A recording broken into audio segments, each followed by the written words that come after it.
Bismillahirrahmanirrahim. Assalamualaikum warahmatullahi wabarakatuh.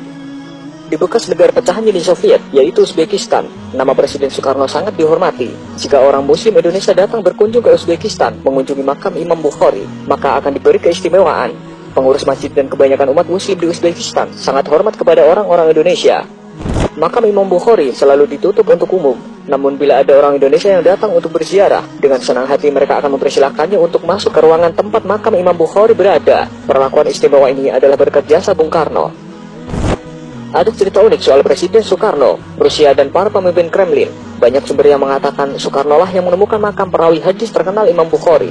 Ceritanya, sekitar tahun 1961, pemimpin Uni Soviet Nikita Khrushchev mengundang Soekarno datang ke Moskow. Dia ingin memperlihatkan kepada Amerika Serikat kalau Indonesia berada di belakang blok timur. Saat itu, dunia memang sedang memanas antar persaingan negara blok barat, Amerika Serikat dan sekutunya melawan Uni Soviet. Soekarno pun menghadapi dilema.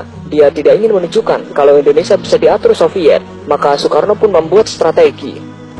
Dalam buku Total Bung Karno, karya Rosso Daras, diceritakan bahwa Bung Karno tidak mau begitu saja datang ke Moskow. Bung Karno tahu kalau Indonesia terjebak, yang paling merugi dan menderita adalah rakyat Indonesia. Bung Karno tidak mau membawa Indonesia ke dalam situasi yang tidak menguntungkan. Bung Karno juga tidak mau Indonesia dipermainkan oleh negara manapun.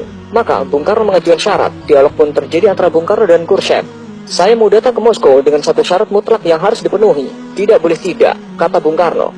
Khrushchev pun balik bertanya, apa syarat yang Paduka Presiden ajukan? Bung Karno menjawab, temukan makam Imam Bukhari, saya ingin menziarahinya. Tentu saja, Khrushchev yang komunis tulen pun sangat bingung. Siapa Imam Bukhari, pikirnya. Khrushchev segera memerintahkan pasukan elitnya untuk menemukan makam yang dimaksud. Ternyata hasilnya nihil. Khrushchev kembali menghubungi Bung Karno. Maaf Paduka Presiden, kami tidak menemukan makam orang yang Paduka cari. Apa Anda berkenan mengganti syarat Anda? Bung Karno pun tersenyum sinis. Kalau tidak ditemukan, ya sudah, saya urungkan niat untuk ke negara Anda. Mendengar pernyataan Bung Karno, sontak membuat kuping Khrushchev panas memerah. Kalimat singkat Bung Karno ini membuat Khrushchev kecewa. Khrushchev kembali memerintahkan orang nomor satunya untuk memecahkan masalah ini. Akhirnya, setelah melalui penelusuran yang teliti, serta mengumpulkan informasi dari orang-orang tua Muslim di sekitar Samarkand, akhirnya makam Imam Besar kelahiran kota Bukhara tahun 810 Masehi itu ditemukan. Imam Bukhari yang memiliki jasa begitu besar bagi agama dan umat Muslim itu dimakamkan di Samarkand pada tahun 870 Masehi. Makamnya ditemukan dalam kondisi rusak tak terawat, berada di ladang kapas yang jauh dari jangkauan masyarakat. Namun betapa kagetnya Soekarno ketika mendapatkan berita bahwa makam itu dalam kondisi yang tidak layak. Khrushchev pun meminta agar makam itu dibersihkan dan dipugar sebaik mungkin. Selesai renovasi, Khrushchev kembali menghubungi Bung Karno. Intinya, misi pencarian makam Imam Bukhari telah berhasil. Sambil tersenyum, Bung Karno mengatakan, baik, saya akan datang ke negara Anda.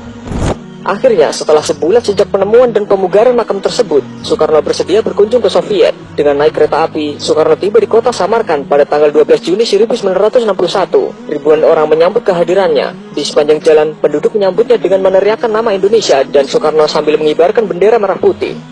Sehari sebelumnya, puluhan ribu orang juga menyambut kehadiran pemimpin besar revolusi Indonesia ini di kota Tashkent, ibu kota Uzbekistan. Indonesia adalah satu-satunya negara yang hingga kini sangat dihormati oleh penduduk Uzbekistan dan Samarkand khususnya.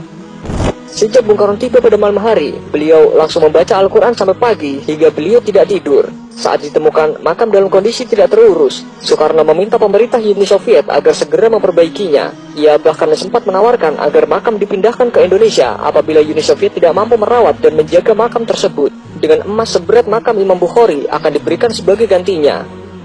Persilan yang berkembang di Uzbekistan menyebutkan berkat Soekarno, makam Imam Bukhari dipugar besar-besaran. Dulunya makam itu tidak terlihat kemegahannya, tetapi jelang ziarah Soekarno, makam dibersihkan dan direnovasi hingga tampak megah. Sejak saat itu, pihak Barat pun menilai kunjungan Soekarno ke Moskow tak hanya untuk urusan politik, melainkan juga ziarah.